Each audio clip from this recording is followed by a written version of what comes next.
Are we going to record? I just started the We recording. are already recording. Thank you. And we are inviting everyone to post their remembered ones, their loved ones from across the threshold, along with themselves and their names and where they're from. So thank you. Thank you all for joining us.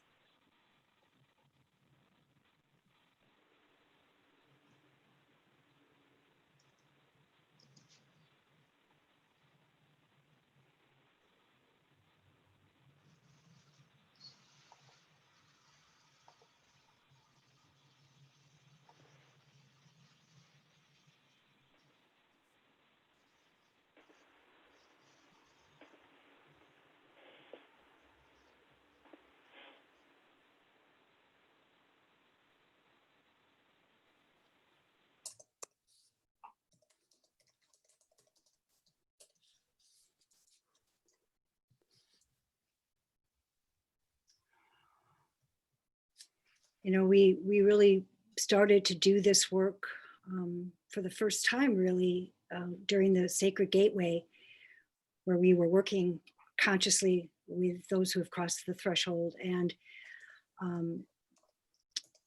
so, yeah, you know, it's an interesting thing to think about, inviting those from the other side to join us into this medium that we call cyberspace. You know, and I feel like we really need to be mindful of our participation in this realm, as Lisa said, to really imbue it with our sacred intentions for love and light, and that they could come to bring some healing to this space. And of course, at the end, we will release them and back into the light.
Alberto, would you like to introduce our poem? Yes, thank you. So I was asked to find something that brought a little bit of the culture that we have in Mexico in regards to the people on the other side of the threshold. And I found a poem by Olga Orozco that I think captures it very beautifully. Hazel is going to say it in English first, and then I'm going to say it in Spanish. And then after that, we'll follow with some singing by Carol.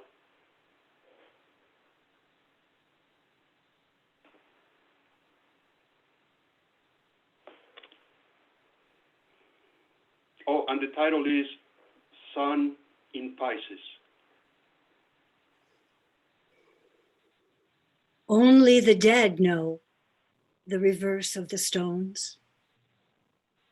Only the stones know the reverse of the dead. I know it. Sometimes statues open up in me certain wounds, or they take the color of accusations that spoil my sleep. But there are proofs that no one wants to see.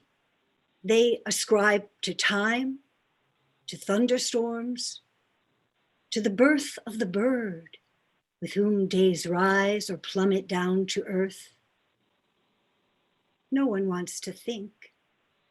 There are many deaths in each heart. As many as there are dead, crying for us. As many as there are stones, lamenting them. There is a song rising from the cold lips of the weeds. It's a cry of castaways that waters propagate to make the thresholds fade. A gust of yellow wings, a great snow crystal covering the face. The motto of dreams for the eternity of the guardian.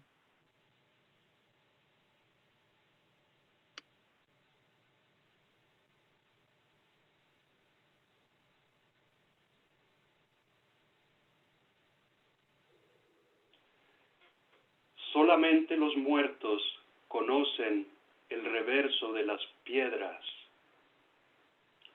Solamente las piedras conocen el reverso de los muertos. Lo sé. A veces las estatuas vuelven a abrir en mí ciertas heridas. O toman el color de las acusaciones que me impiden dormir. Pero hay pruebas que nadie quiere ver. Se atribuyen al tiempo, a las tormentas, a la sombra del pájaro con que los días se alzan o se dejan caer sobre la tierra. Nadie quiere pensar que hay muchas muertes por cada corazón. Tantas como muertos nos lloren. Tantas como piedras los sigan lamentando. Existe una canción que entre todos levantan desde los fríos labios de la hierba. Es un grito de náufragos que las aguas propagan, borrando los umbrales para poder pasar. Una ráfaga de alas amarillas, un gran cristal de nieve sobre el rostro. La consigna del sueño para la eternidad del centinela.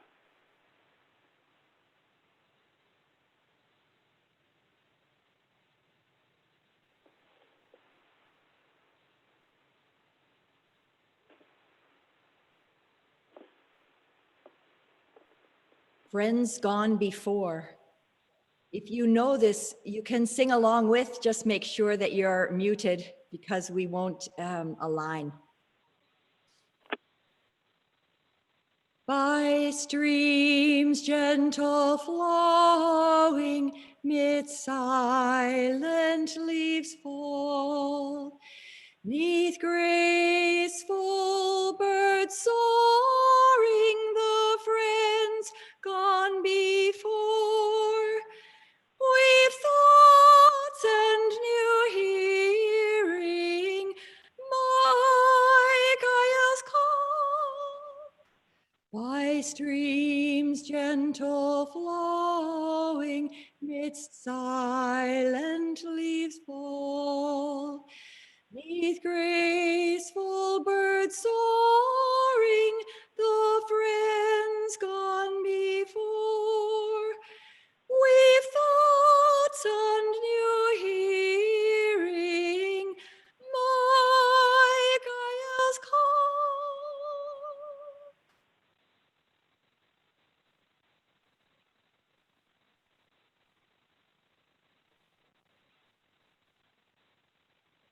Thank you, Carol. During this time of the year, the veils between the worlds are thin, and the spiritual realm beckons. Having put the iron will of Michael to work in our thinking, we now have the courage to look beyond the veil of the material world into the spirit realm, the place of our beginning, the place of our ending, when we shuffle off this mortal coil, only to begin again, and yet again, for every ending is a new beginning. Every culture has a festival celebrating their beloved dead. For deep in our bones, we know that those who've passed through the gates of death want to work with us on the physical world, reminding us that everything physical is an outer expression of spirit.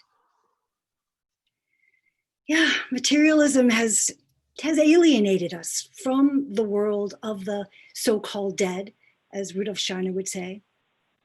He teaches that spiritual science can connect us with that world. It's our estrangement that prevents us from working to spiritualize the physical earth. We are not just human beings. We are also instruments of change to the spirits who have passed through the gate of death. It's true. Our experiences belong not only to this world, but to theirs. When we thoroughly spiritualize what we experience in the outer world with spiritual ideas and pure thinking. Otherwise, what we experience as the effects of matter remain dark and incomprehensible to those beings. To the dead, a soul devoid of spirit is a dark soul. This causes the dead to be estranged from us and from earthly life. We must overcome this estrangement. The so-called dead and the so-called living must learn to live again, to learn again to live together inwardly.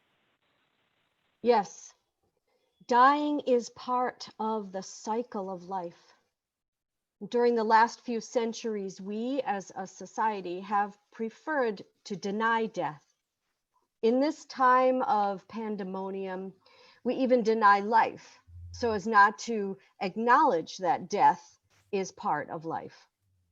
We lost the feeling that the visible world is merely the tip of an invisible reality. Life, my dear friends, it's boundless. It's greater than, than our wildest dreams. And we're part of it forever. As those who strive to understand spiritual science, it's not possible to believe that meaning and love and purpose in the universe are restricted to what we can achieve with only our brain and our brawn during the few years allotted to us in a lifetime on Earth. On the contrary, life goes on, life continues, life is endless. We live it now. We live it every moment. This means that all life is always here now, and that the dead, as well as the unborn, and the hierarchies of angels, and the Christ, and the Sophia, and all the divine beings are always with us, seeking our participation and help in the ongoing work of evolution in the universe. The implications of this are staggering. It implies that the earth we inhabit makes a profound difference in a multitude of worlds. As the Kabbalists say, every time I move my finger, an angel awakens. More startling still is the message that it sends us. Wake up, get real, because you know what? There's more than our own personal enlightenment or pleasure at stake here. More depends on you, my dear friends, than you may know. Heaven and earth are, in a sense, not really two, but one, a single reality in two forms. After all, they interpenetrate and reflect each other so perfectly, point for point, that there is nothing there, that is not also here in a different form. So therefore, our lives and our work are continuous. And the relationships and connections that we form here continue there, as does our activity and participation in the divine, spiritual, human, cosmic process that we call the universe. We need only realize that we are surrounded by the spiritual worlds and can then work to awaken our organs of perception to perceive them consciously. Yes, we can all communicate with the dead and the spiritual worlds. They're always around and with us, and it does not take priests, mediums, and other specially chosen people to enter into the working relationship that is our collaboration between heaven and earth. Death, however, is experienced only on earth. That is why all the beings of the divine spiritual worlds, only the Christ being has experienced and conquered death, bringing that knowledge back to the Godhead. The presence and knowledge of the Christ, whether recognized by that name or not, is therefore tremendously important. Earth is above all the place of connection, of relationship, of love. These are the fruits that we take to heaven. We learn that we do not live or love or experience just for ourselves alone. Our experience feeds the universe. We are the books the dead read. And for us, the fact remains that a human soul becomes a memory after death, and our memories rise to them. They experience our memories and loving thoughts and feelings as art or creation. Not only do we become living books for the dead, but we also become their art.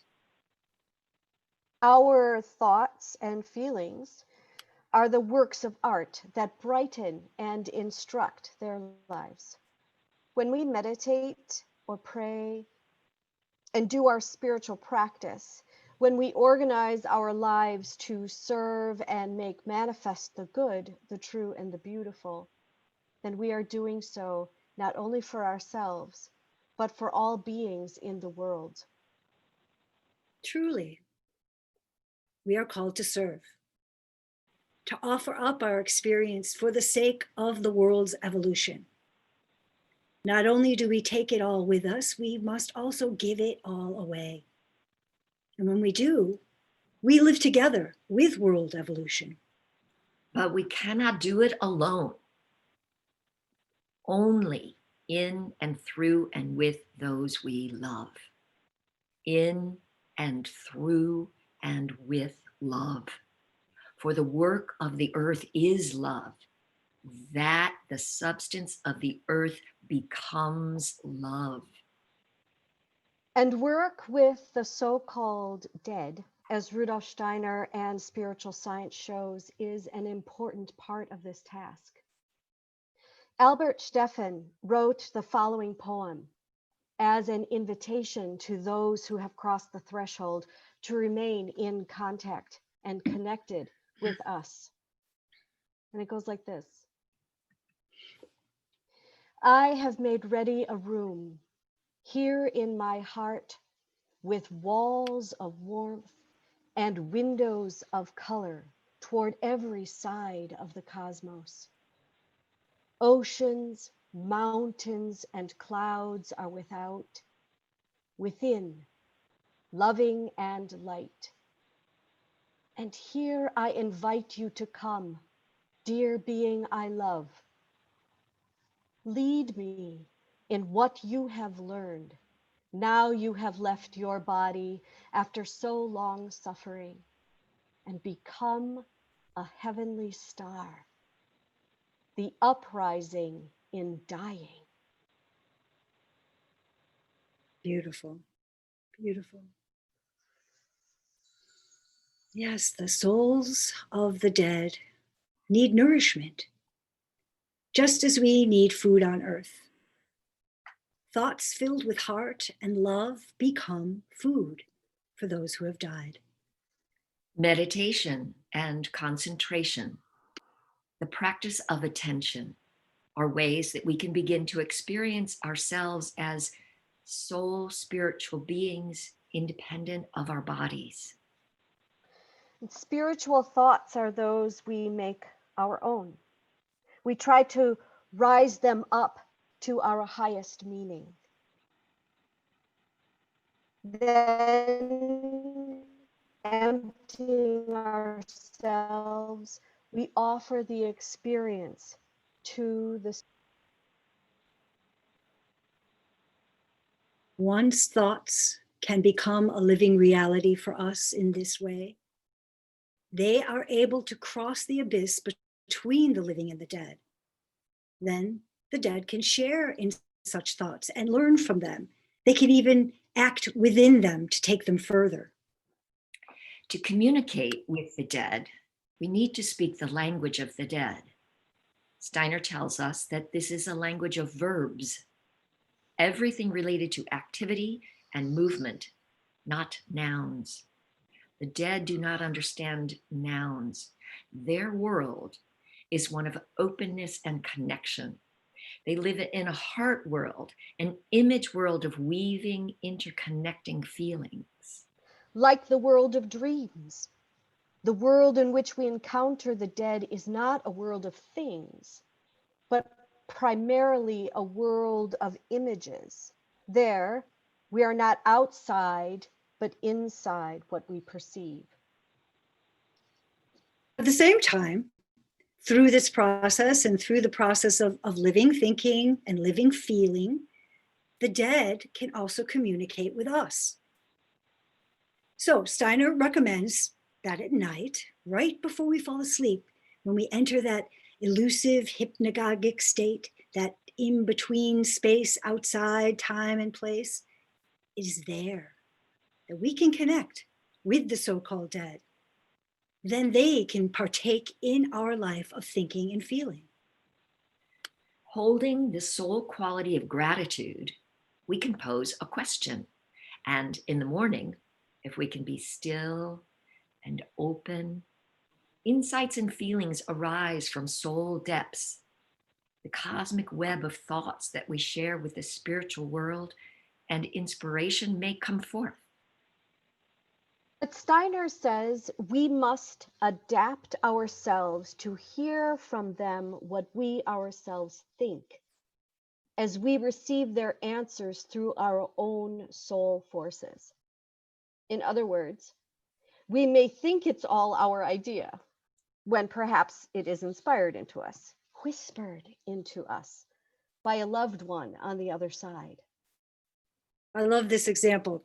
In his autobiography, Steiner tells us how two people in particular who had passed through the gate of death helped him to create his main philosophical work, a little book called Intuitive Thinking as Spiritual Path. We know it as A Philosophy of Freedom. We may also begin to notice how chance encounters and synchronicities may bring us insights as well. Meditative reading of spiritual literature can also be a way of reaching out, and it is of great comfort to them. So, as you can see, establishing relationships with the dead requires intention. Work with the departed souls is not only a source of individual consolation, it provides a nourishment that civilization needs in our time in order to steer toward a healthy future. This effort is part of the greater work of overcoming materialism and spiritualizing human life on Earth. Since this work is an aspect of cosmic evolution as a whole, it involves the entire spiritual world and all the beings in it. The need for consciously building bridges to this world is met by spiritual science in a clean and healthy way, with proper safeguards against illusion and errors. Rudolf Steiner foresaw this need and gave many lectures to bring our attention to it as an essential condition also for the flourishing of the anthroposophical movement. Here in America, Halloween calls for usually an interaction with spooky strangers, right? That come out at night, knocking on our door, shouting, "Give me a treat or you'll get a trick." On a spiritual level, trick or treat can be seen as a demand that strangers, a symbol of the unfamiliar parts of ourselves, give up their gifts to us. There is a lot of energy that gets locked up in the dark. And Halloween is an opportunity for us to dialogue with this hidden side, this shadow side of the self that calls, we can call that energy back. Like we were saying before, light and dark are really not opposites. They're two parts of the same cycle. So in order to fully appreciate the festivals of light that return with the winter solstice, we must first grow in the dark womb of our perennial inward journey. And as Marianne said, with the veil between the worlds so thin, great transformations are possible now. It is not only the veil between the physical and spiritual worlds that thin, it can also be the division between any two polarities, like the left and right hemisphere of our brains, for instance, or between any two realities that are struggling to coexist, like war and peace, for instance. This hallowed eve can represent a resolution of paradox, a respectful meeting of the different sides of the same coin that can initiate the healing transformation required in order to let the light back into our lives. Once we've come to understand, we got to own our side of the dark to hopefully negotiate a smart new treaty with our dark side, to ask questions like, who have I been? Who am I now? And where am I going? What do I want to become? And these are the kinds of questions that we can ask our beloved dead. In the Celtic tradition, All Hallows Eve is called the Witches' New Year. A lot of cultures celebrate their new year in the fall. So it used to be that you would dress up for who you want to become in the new year, right? Of course, America has kind of made it into this gory counter image. So I thought today we could reclaim it.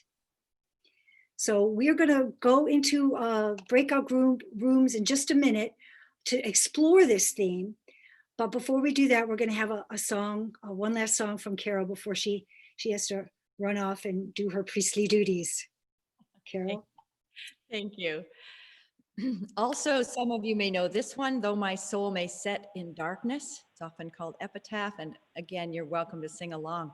It's a pity we aren't all in the same room and could create this round together, but we just have to imagine it this time. Though my soul may set in darkness, it will rise in perfect light. I have loved the stars too fondly to be fearful of the night, fearful of the night. Though my soul may set in darkness, it will rise in perfect light. I have loved the stars too fondly to be fearful of the night, fearful of the night. Beautiful. Oh, thank you so much, Carol. Terrific. That could have gone on forever. Oh, Thank you. it sure could have. Thank you. So much. Good luck. Lovely to join you this far. I'm sorry I have to leave early. Good luck with the rest of your afternoon. All of you. Likewise. Thank you. Good. So we carry on with those resounding sounds of Carol sharing us that beautiful song and this question posed to all of us.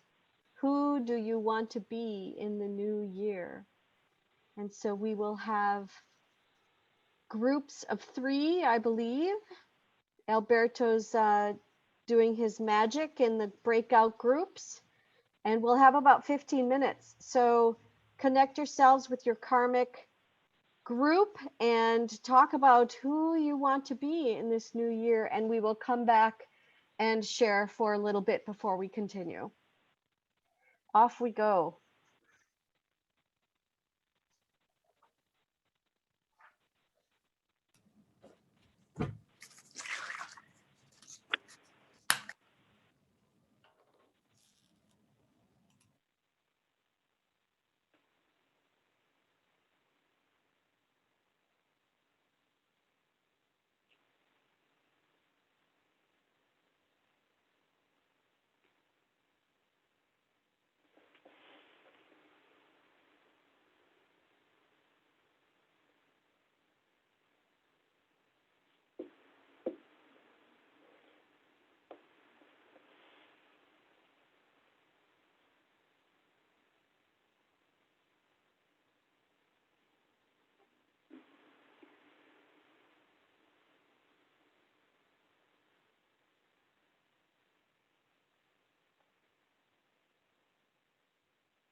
Can you hear me now?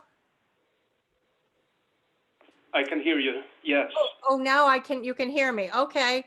I've had problems with my microphone and it's just that it's a new computer, I think. Okay. Hi, Susan. Everybody is in a breakout room right now. I was in a room with Gail, but I couldn't hear her. So I mean, she Do you couldn't want hear me. Do you want me to put you in that room, back in that room? That would be fine. Okay, hold on. Let me try. Okay, thank you. Yeah, it's room number 4, I believe. 4. Okay.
Hello, Robin. We are in a breakout session right now, so it's almost time to come back to the main room. It's about 4 more minutes.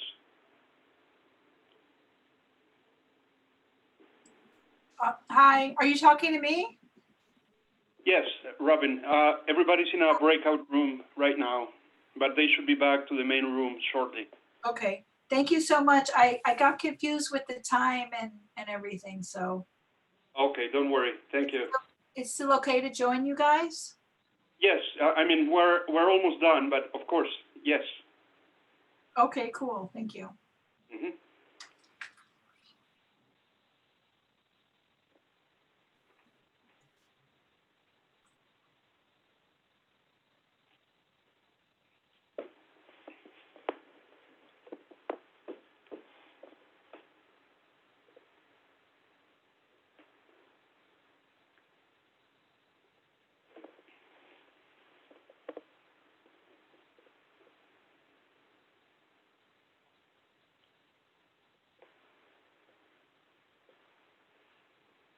Oh, actually, we have 6 more minutes to go. Okay, Mhm.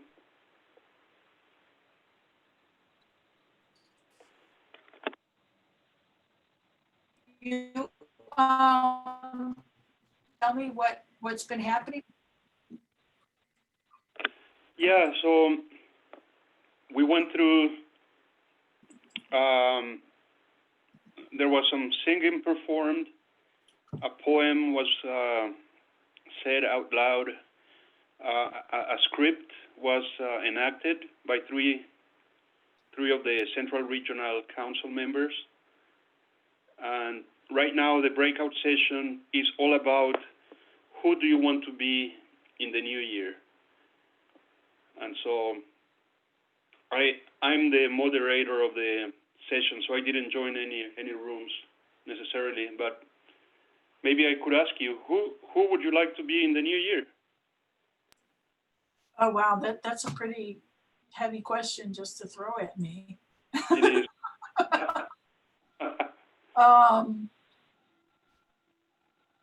Well, I definitely want to be a healthier version of my old self. Mm-hmm.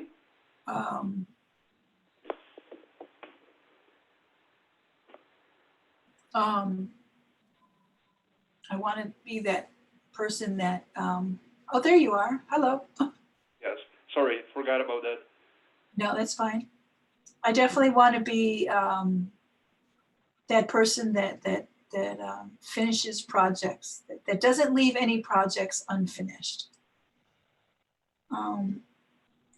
Yeah, it is a deep question, and I'd like to get more involved. Yeah, I've just been away. I just feel like I've steered off my path a little bit, and I'm dealing with some health issues and stuff like that.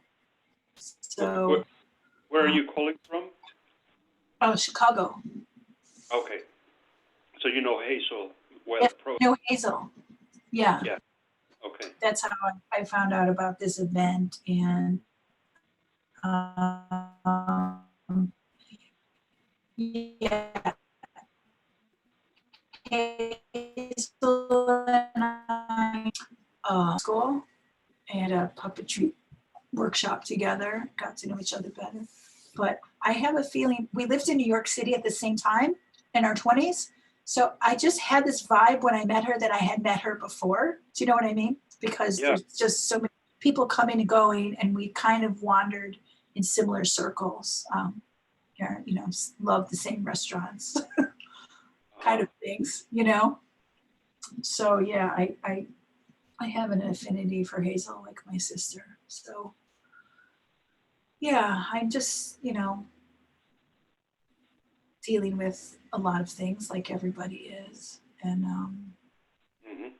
just wanting to get back to me. This is my year this is my year for Robin, you know, being a mom and a early childhood teacher, and I have a business that I'm getting out of. It's just, I've just always giving, you know, it's not enough. Robin stuff, you know what I mean? Without sounding selfish or selfish, you know, I've just been selfless lately. That's the word I wanted to look for. So yeah, I miss, there's a lot of things about the Waldorf education that I miss, and one of them is painting. So I would like to start doing that more at home. The wet on wet painting is very therapeutic. Mm-hmm. Yeah. Are you came out of a breakout session? Nope, it must be time. She can't, no sound, lady. No, I was in room 1, but my connection failed, and when I re-entered, I came straight to you. Okay, this is the main room, and I need to tell everyone that it's time to come back. Okay. So let me just 1 second. Where are you, Alberto? I'm in Ann Arbor. Oh, okay. And Deborah, where are you? I'm in London. Oh, I'm in Chicago. So cool. Well, nice to meet you. Welcome, Deborah, all the way from the UK. How did you find out? Because I've had a conversation with somebody in the Chicago group. Yeah. So. Very nice. Welcome. Thank you. Alberto, are you part of the Waldorf School in Ann Arbor? I'm not. I'm a member of the Central Regional Council, so I work closely with Hazel and Marianne, Lisa. Okay. Because I had some very good friends that moved to Ann Arbor. Recently? No, a long time ago. Their daughter was in my son's class. My son just turned 26, so graduated in 2013. I don't know, just wondering. Mhm. Did you know Ron Richardson? Does not ring a bell, no. Oh, you mean Barbara? Barbara, yeah, Yeah, her husband. Barbara. They're from Detroit area originally. Yeah. He was one of my teachers at teacher training. Okay, so I never met him. I met Barbara only. Yeah, she too. She was my rhythmy teacher. Well, thank you for doing this. I'm very happy to be here. Yeah, blessings. I'm glad you joined. Thank you. I think everybody's coming back now.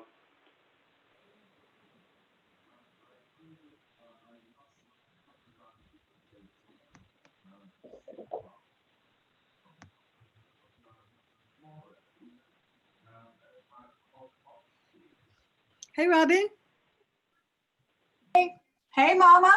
how are you? I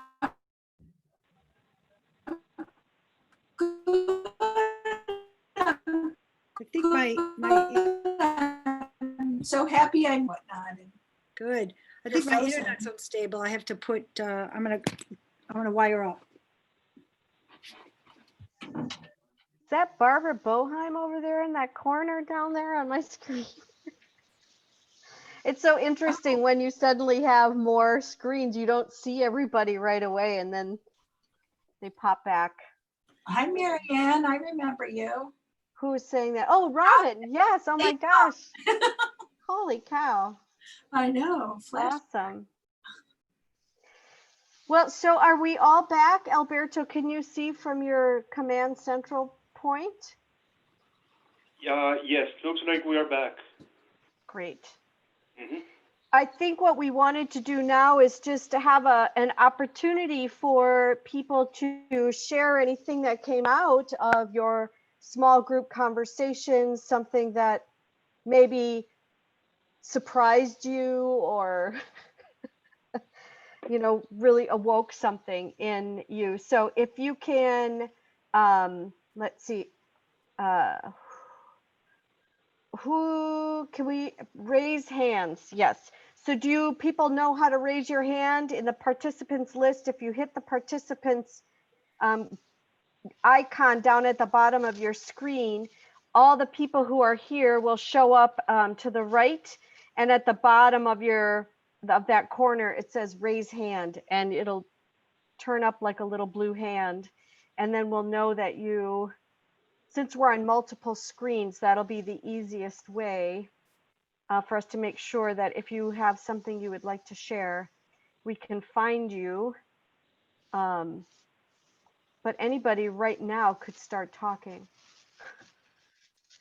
Anybody has anything to share? Who do you want to be?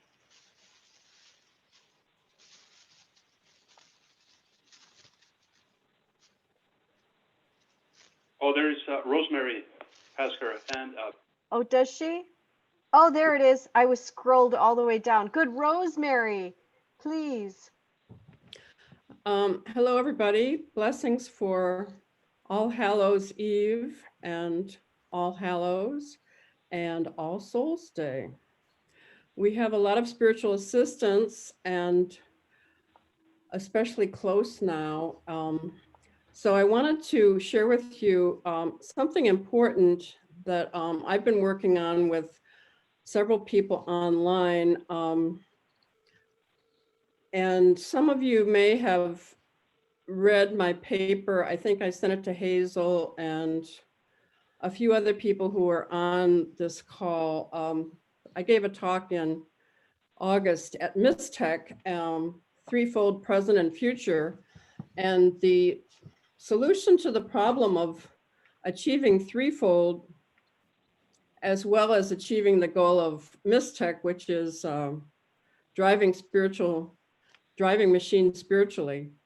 The missing ingredient is brother sisterhood, social oneness that's achieved if true social, pure brother sisterhood is achieved. Those things can be achieved. So an important step to achieve that is to work together socially in a conscious way that is new and fresh and conscious. And one of the most important conduits for that practice is Otto Scharmer, the Presencing Institute, and ULab, which I have been practicing for 5 years, and it's growing very nicely. There's about 100,000 people around the world in about 130 countries that have taken this training. And it's really based in anthroposophy and threefold. So I want to encourage everybody to tell your young people to check it out. It's free online, ULab training. What happens when people meet together with the ULab technique is you absence yourself from all of the clamoring thoughts that you bring from downloading, and you open yourself to a social field that exists when people are gathered with true presence and intention. And out of this, innovation and creativity and new paths arise. And it's a completely Christian idea. I think it's an enactment of when two or more are gathered in my name, I am there.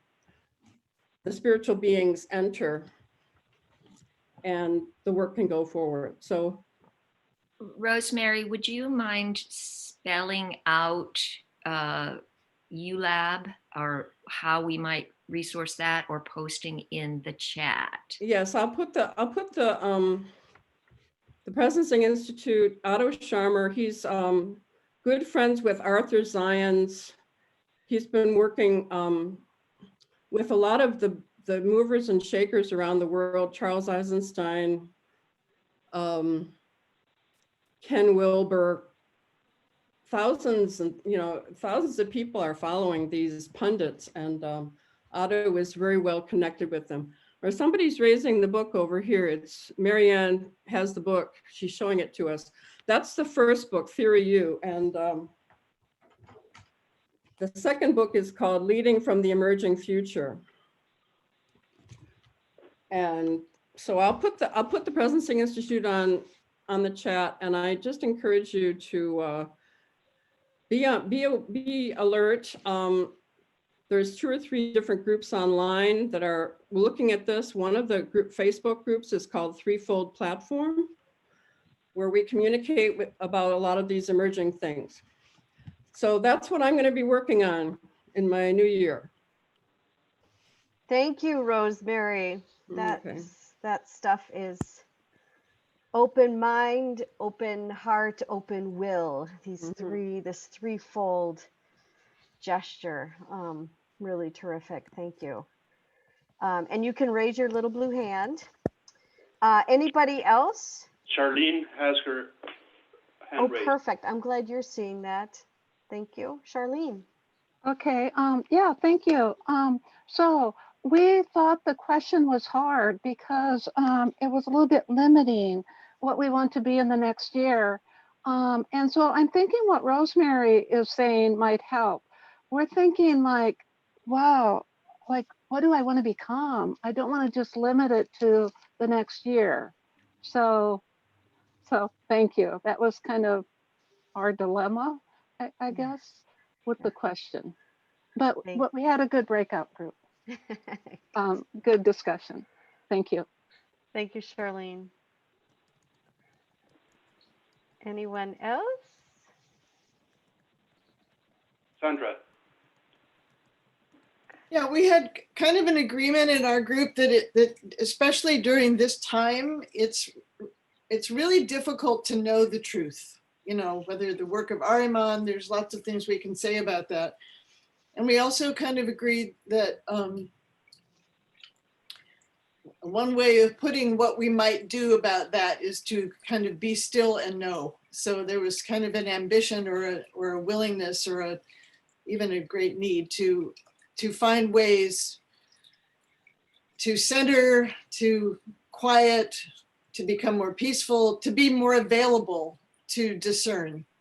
And I'm sure everyone here understands what I'm talking about. It's just a time that we're going through where the polarities, the dualities, the warring, you know, is this a plandemic? Is it not? You know, and everything in between. It's madly confusing.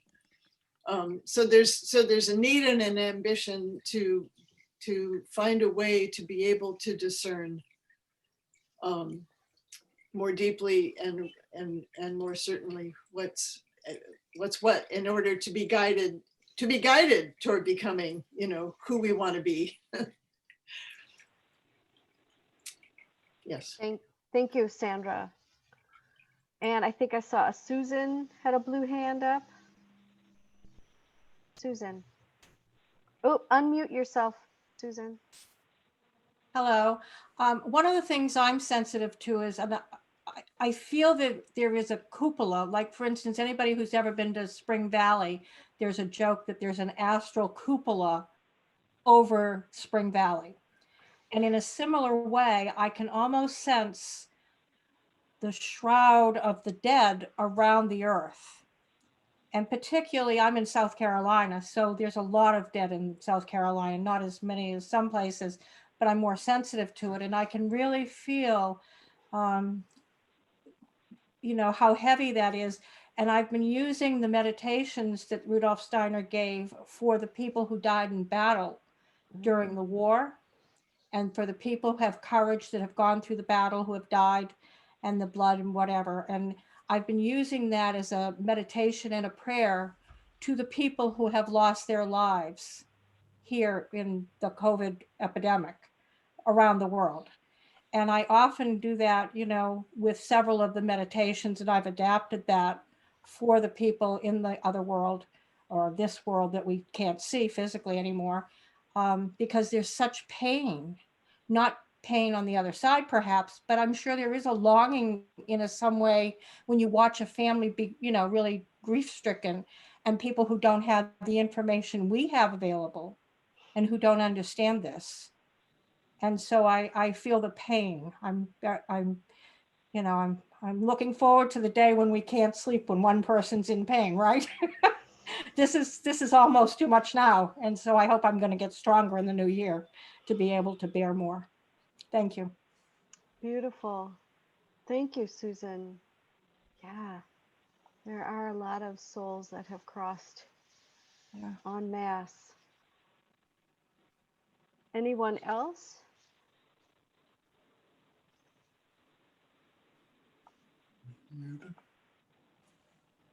Sounds like somebody's wanting to speak.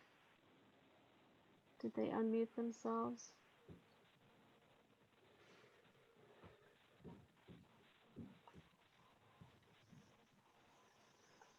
Maybe not. You know what came up in our group, and I think that we should take this up at the end when we release those that we've called into the space with us today.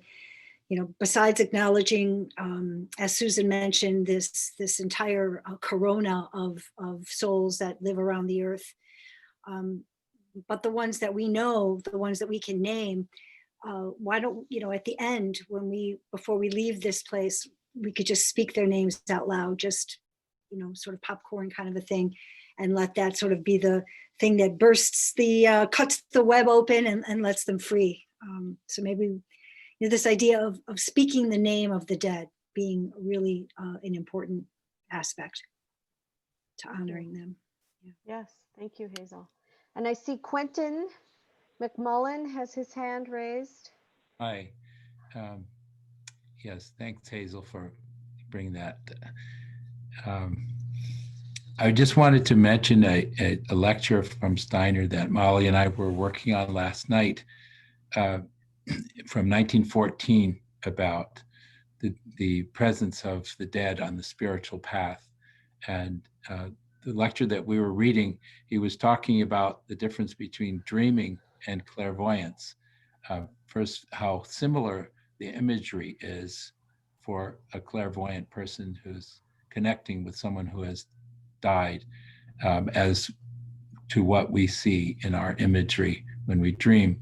But the interesting thing to me was that You can connect with a person who has crossed the threshold in a number of ways.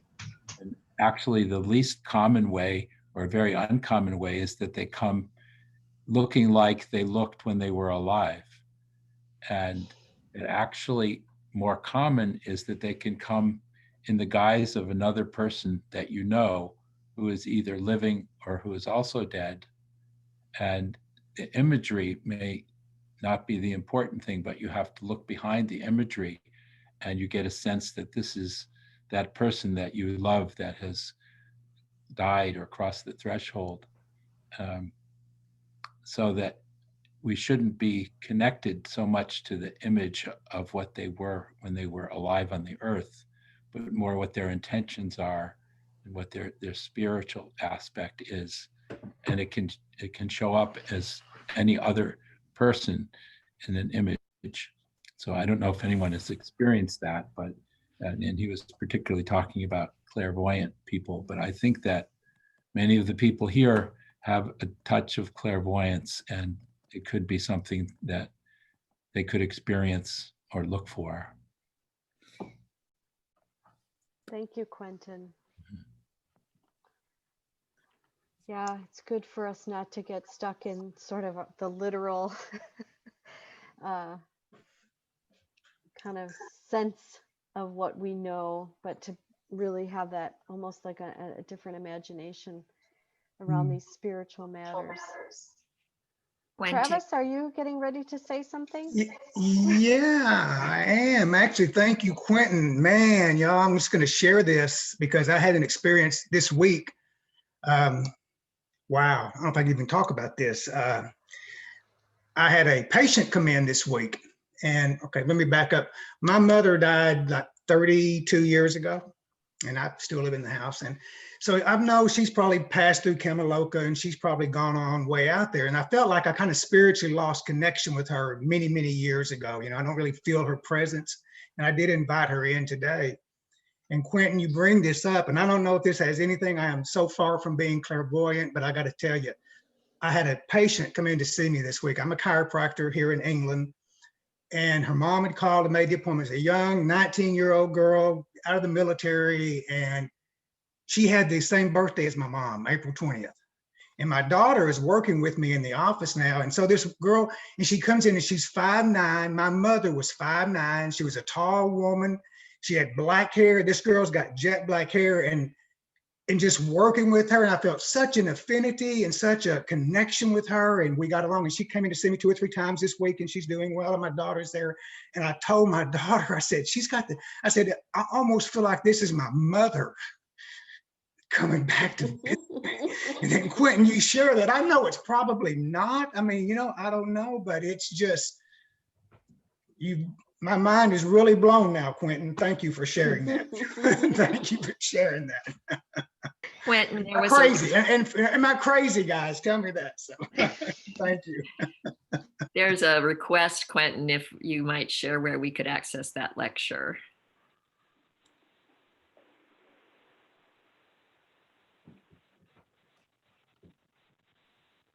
I will write it on the chat.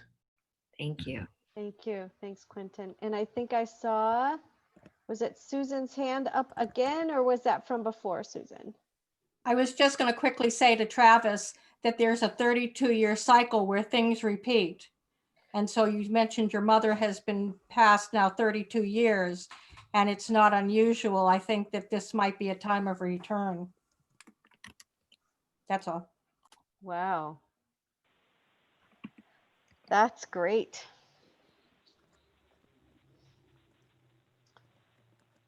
Well, that's pretty powerful. Anyone else? I don't want to cut anyone off, or we can continue with our sharing. Just trying to have my beady eyes looking at all the squares. I think it's true, though, that there's a lot of things that are given to us as these little clues, and if we're trying to be awake to them, that they can give some meaning. And you know, it doesn't mean, we have to put our finger on and say, oh, it is this, but we can say, oh, it made me feel this way. It made me think of my mother. So let me think of her. Let me use this as an opportunity to commune with her again after so long, or for me, there's a lot of times there's like synchronicities, things that'll happen where somebody will say something and then somebody will say the exact same thing, or you know what I mean, like these things that come together, and it's like this puzzle that we have to put together with and give it meaning. They don't just hand it to us. We have to use our thinking to figure it out.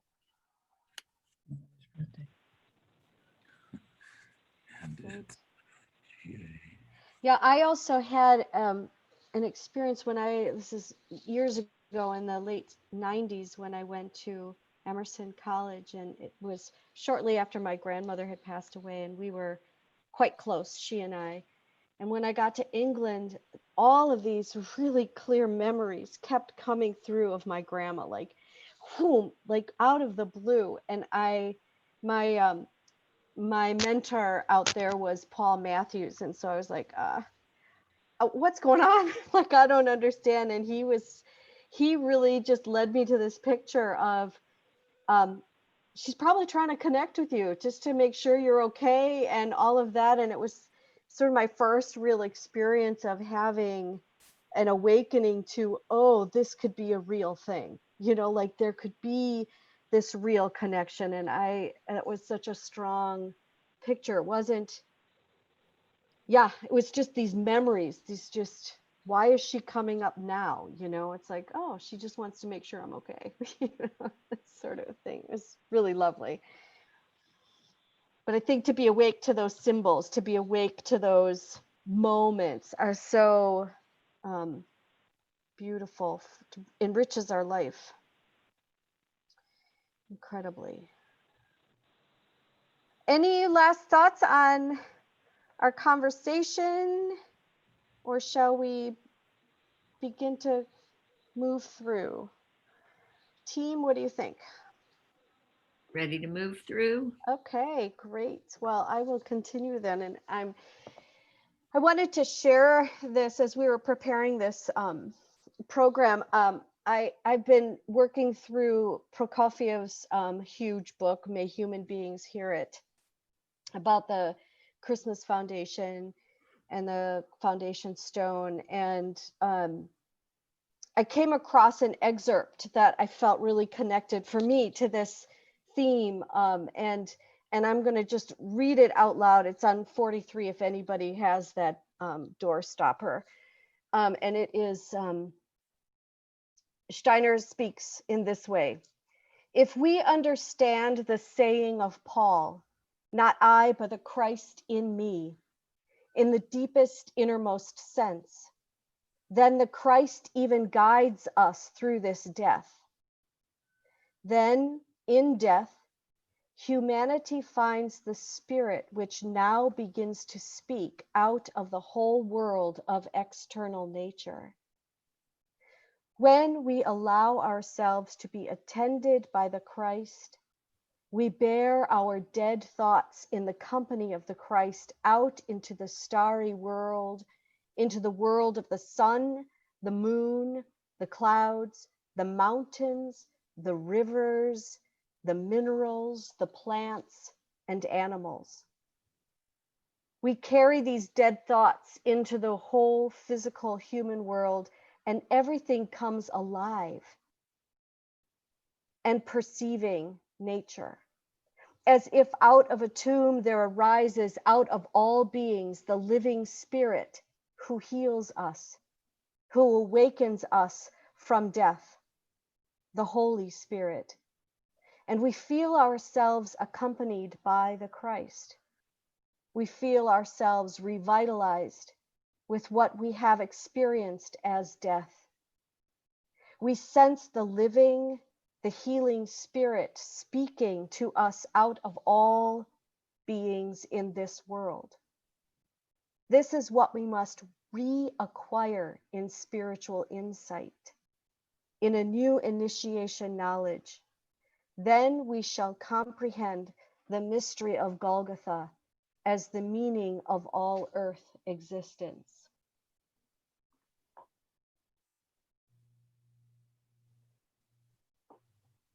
And so here we are in 2020. And Tuesday is election day.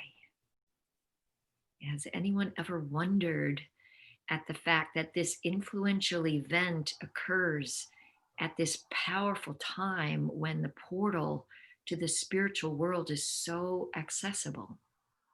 Have you ever marveled at the fact that we call autumn the fall? Friends, we're called to stand up in this world. And by honoring and remembering our beloved dead, we are not standing alone. There's an old saying, what is remembered lives. Let us rise in our thinking to work with those on the other side to co-create a world where the highest good for all is the goal. And then when we leave here, that work asks to be continued. We close now with a few words from Rainer Maria Rilke. Everywhere transience is plunging into the depths of being. It is our task to imprint this temporary, perishable earth into ourselves so deeply, so painfully and passionately that its essence can rise again, invisible inside us. We are the bees of the invisible. We wildly collect the honey of the visible world to store it in the great golden hive of the invisible. Now, dear friends, we invite you all to join in a folk eurythmy gesture of the hallelujah, which Steiner suggests is a word that could be understood as a cleansing of the soul to receive the spirit. And perhaps you'd like to dedicate this healing gesture to your beloved ones that you have called in to join us today. So please rise if you like, or as you wish from your, any way you'd like to participate.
And with our gesture,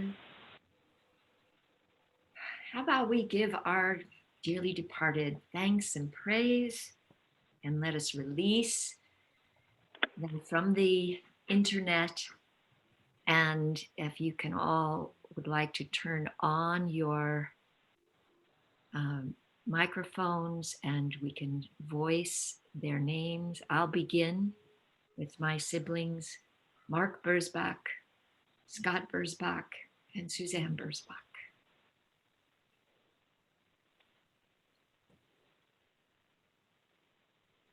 Joyce and George, George F., Steffi Kantarjieff.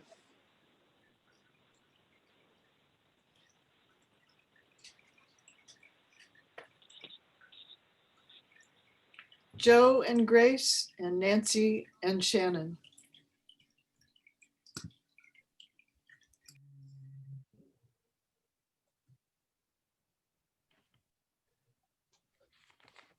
Andrew Mineski, Rosalie and Mac Mineski,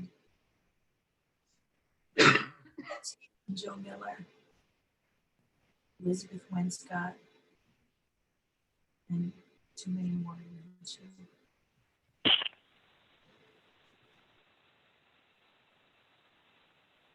Dear Sister Natasha, Louise Wise, father of my child, Roscoe born Conklin.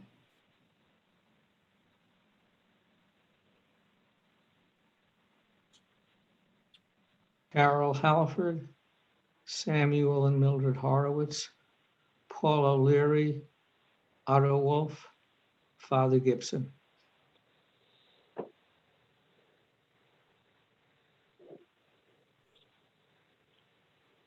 My cousin, Roberto Martinez.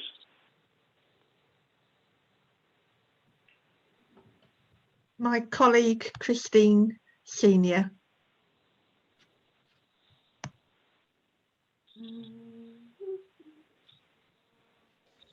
Porter Wiley, Ovella Wiley, Edward Smith, Frank Crane, and Gary Smith.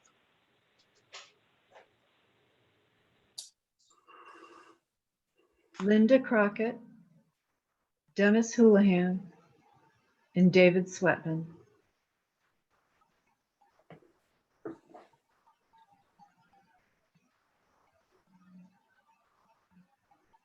Donald McCullum, Lucas Zay, Don Tubb.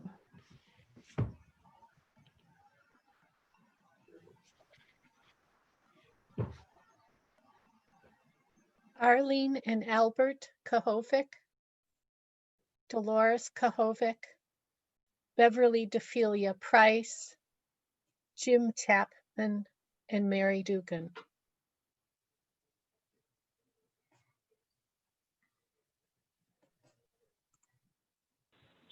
Christopher Quentin McMullen Laird. Helena Suzanne McMullen. Sky Wilson. Richard Anderman. Madeline Laird.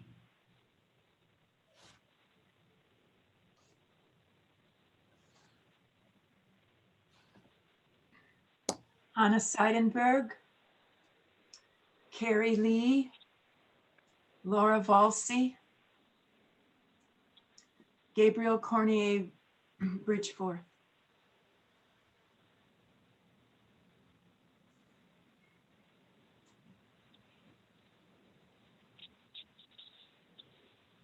Ted Harris, Bonnie Harris, Clinton Truey, Olive Truey, Lillian Watzel.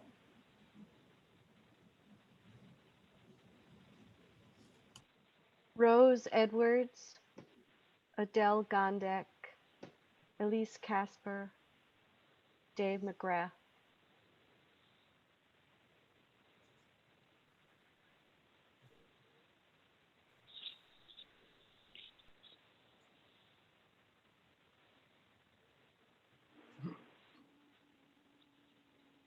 Lesha Sand. Lorette.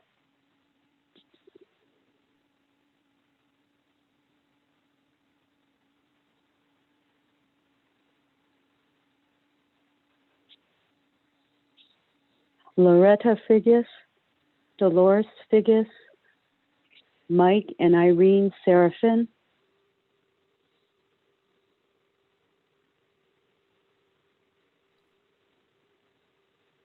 Ron Richardson, Magda Lazal,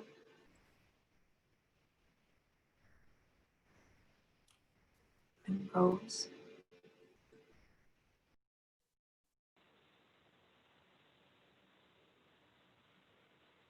Robbie, Irene and Michael Vinaus, Fakir Chand, Rajrani, and Sitaram Saroa.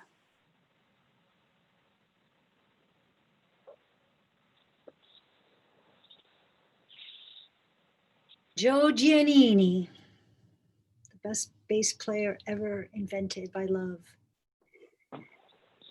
Betty Mae Pounds, my beloved mother. Donald Joseph Lucchese, my father who I forgive.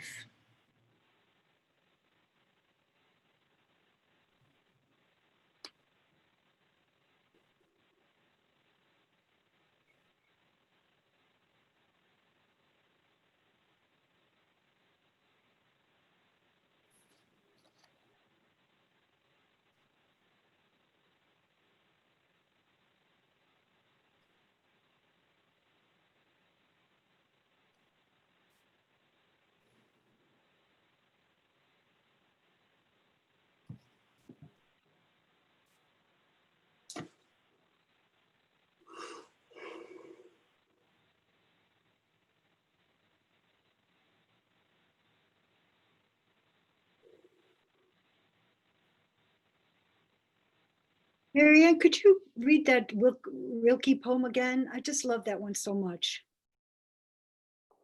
Yeah.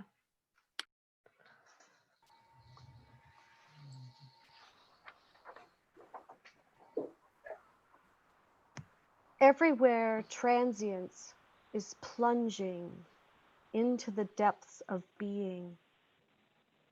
It is our task to imprint this temporary, perishable earth into ourselves so deeply, so painfully and passionately that its essence can rise again, invisible, inside us.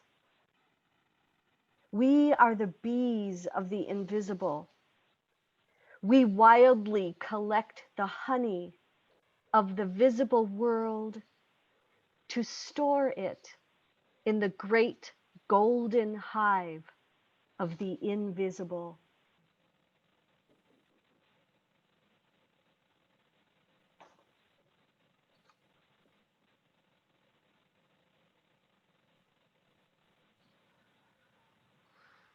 We have a little time if people want to share, if there wants to be a conversation now, before we blow out our candles and continue to live our best lives.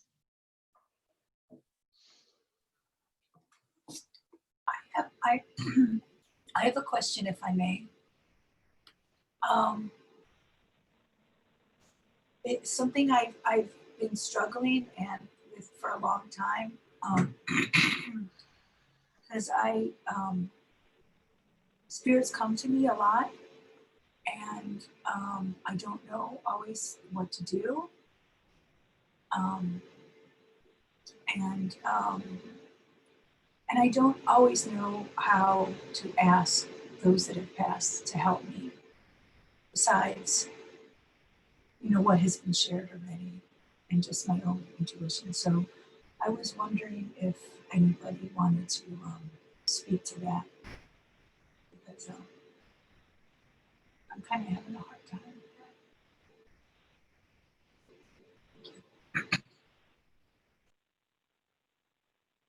Robin, are you asking them questions? Are you asking yourself questions?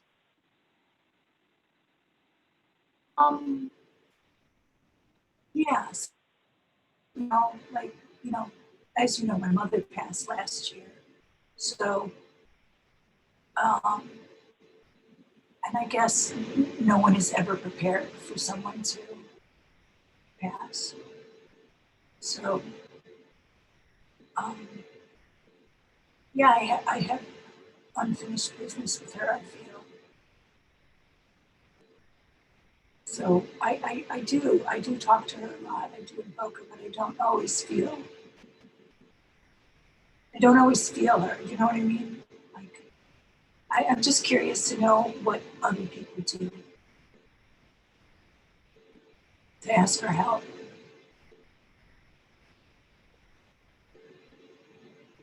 Or guidance, I should say. I do want to say that when you probably all know Magda, and she was my teacher. Remember when or where, but she would always say, I can't wait to cross the threshold.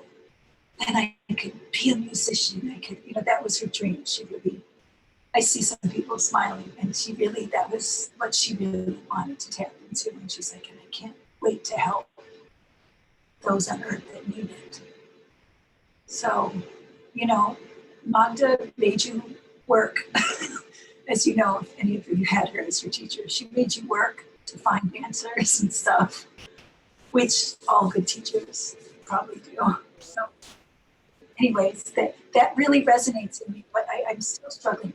So anyways, I feel like I'm talking a lot. If anybody has anything to offer for suggestions, that would be great. If not, it's fine too. Charlene has her hand up. Yeah, I was going to put this in the chat, but I'm not a very good resource, but Lynn Stoll is a good resource. I don't know her website though, but I can send it to the Central Region and then they can pass it on.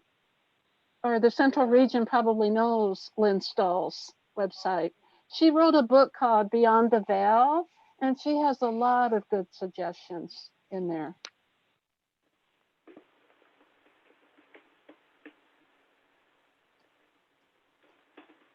Great idea. Thank you.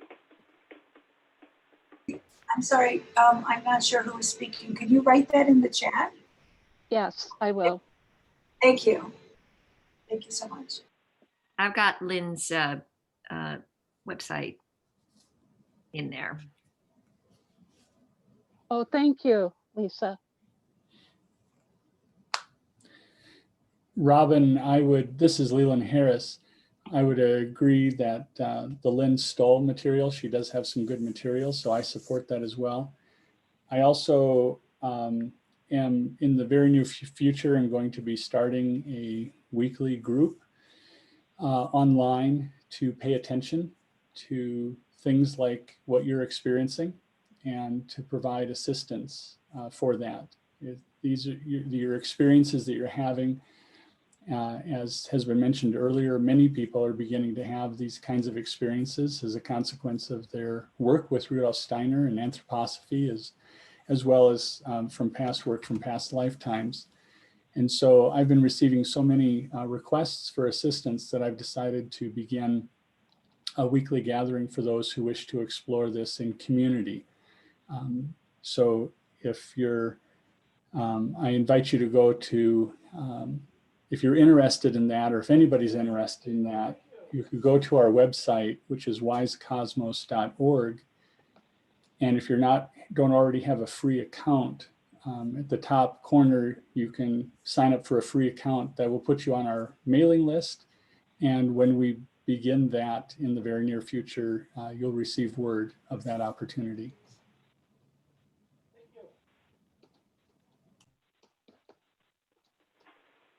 Thank you, Leland.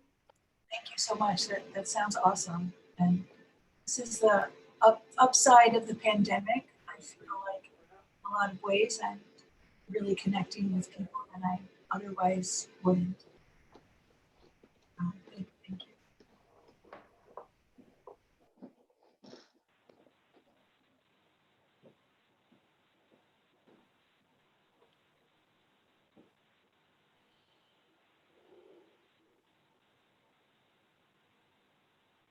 Any final thoughts?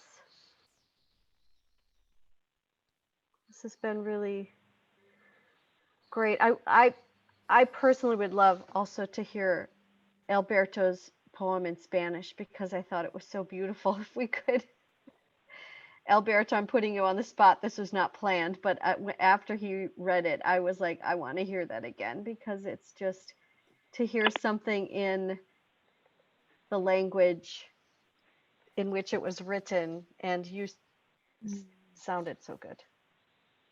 Will you do that? Yeah, I'd be happy to. Can you hear me well? Mm-hmm. Okay, so the title of the poem is Sol en Pisces, Sun in Pisces, by Olga Orozco. Solamente los muertos conocen el reverso de las piedras. Solamente las piedras conocen el reverso de los muertos. Lo sé. A veces las estatuas vuelven a abrir en mí ciertas heridas. O toman el color de las acusaciones que me impiden dormir. Pero hay pruebas que nadie quiere ver. Se atribuyen al tiempo, a las tormentas, a la sombra del pájaro con que los días se alzan o se dejan caer sobre la tierra. Nadie quiere pensar que hay muchas muertes por cada corazón. Tantas como muertos nos lloren, tantas como piedras los sigan lamentando. Existe una canción que entre todos levantan desde los fríos labios de la hierba. Es un grito de náufragos que las aguas propagan, borrando los umbrales para poder pasar. Una ráfaga de alas amarillas, un gran cristal de nieve sobre el rostro, la consigna del sueño para la eternidad del centinela.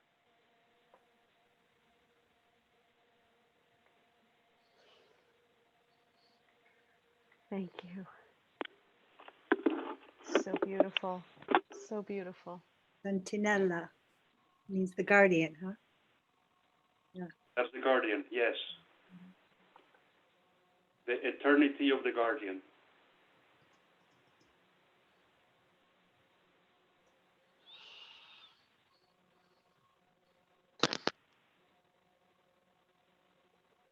I can post that both the English and the Spanish versions on our website, or actually our Facebook page might be easier. Huh?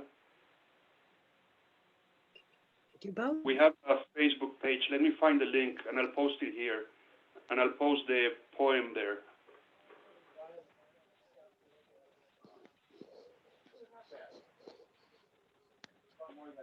Website better. I think we just post it wherever, everywhere.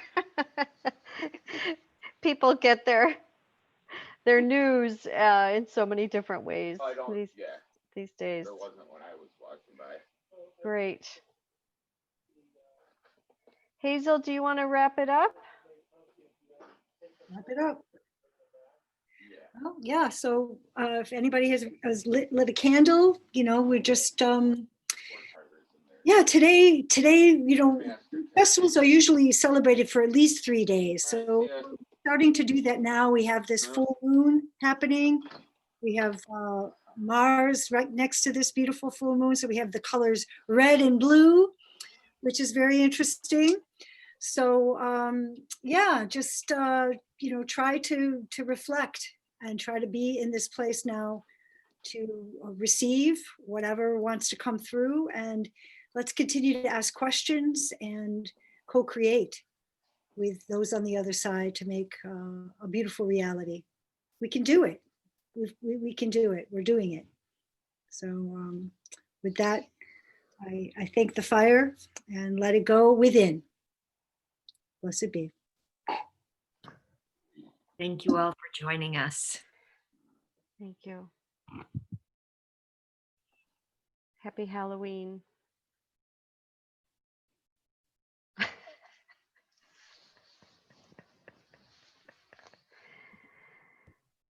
Thanks, everybody. Have a great day. Thank you. Don't eat too much candy. Thank you so much for allowing me to come a little bit. You're always invited. Everyone's always invited. Thank you, sister. Hi, Rosemary. Nice to see you. Everyone. Goodbye, everyone. Thank you. Bye. Hi, Thank Barry. Thank you all. Barry Shea, how Bye. are you? Thank you all. Thank you. Thanks, everyone. Bye. Bye, Leland. Thank you. Bye. Thank you, everyone. Good luck with your work. Good. Oh, yeah, Barry Shea. Hi, Barry. All right. Barry looks very tan. It's the Is that lighting. his light? Great. Barbara, where are you from? Unmute yourself, Barb. Oh, I can't hear you. There we go. What? Still can't hear, huh? Darn. Interesting, you're unmuted, but we can't hear you. Oh, dear. Oh, All right. dear. You can maybe, you probably already wrote something in the chat, huh?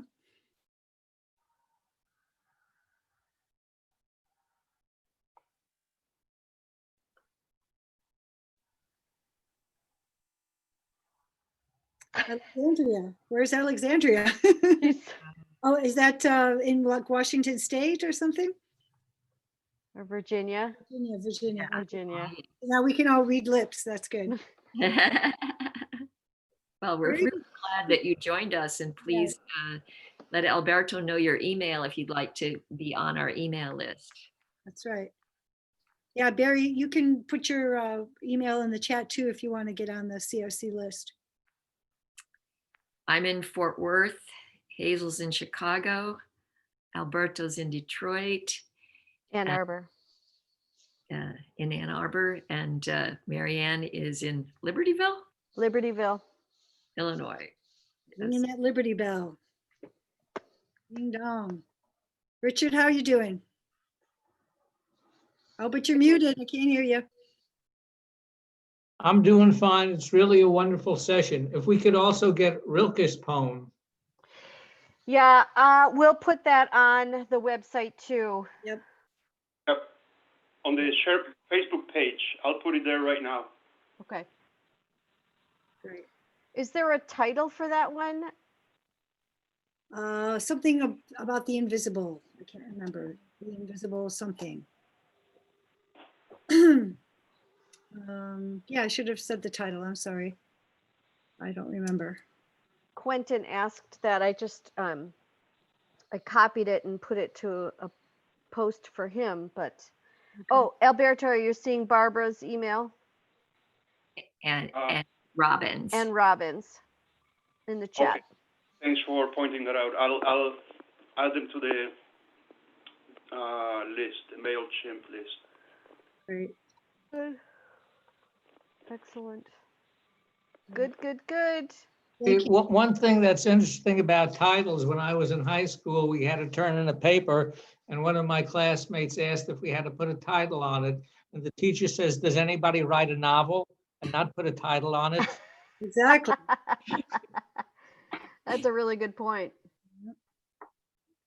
Well, we'll make sure we find the title and put it on the Facebook page too. That's right. And the website. It's interesting how the title can completely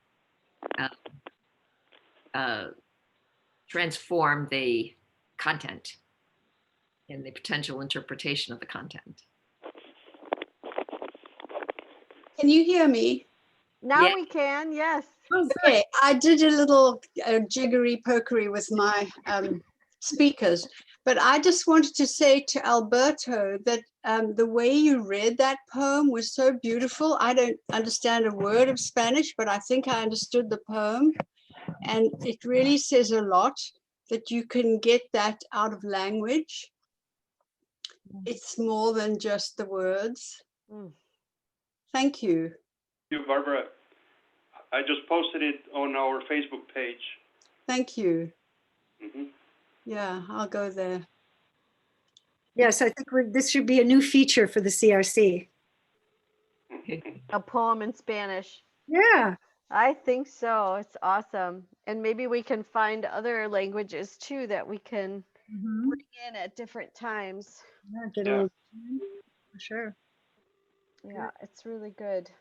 The official name of the CRC Facebook group page is? Well, actually, it's the Karma Project. Yeah. Manifestations of karma. Yep. I put the link on the chat window. Okay. Barry, are you still in Chicago? Are you up in the country? Or you have to unpress your mute. See the little microphone button? There we go. Yes. I'm at 333 North Canal. Oh, okay, great. Great. Thank you for joining us. Very good. Good. Well, thank you. What a nice group that was. Beautiful, really lovely. Thank you all. So yeah, onward to the next event. Thank you. Thank you. Peace. Bye. Well. Bye. Bye. Bye.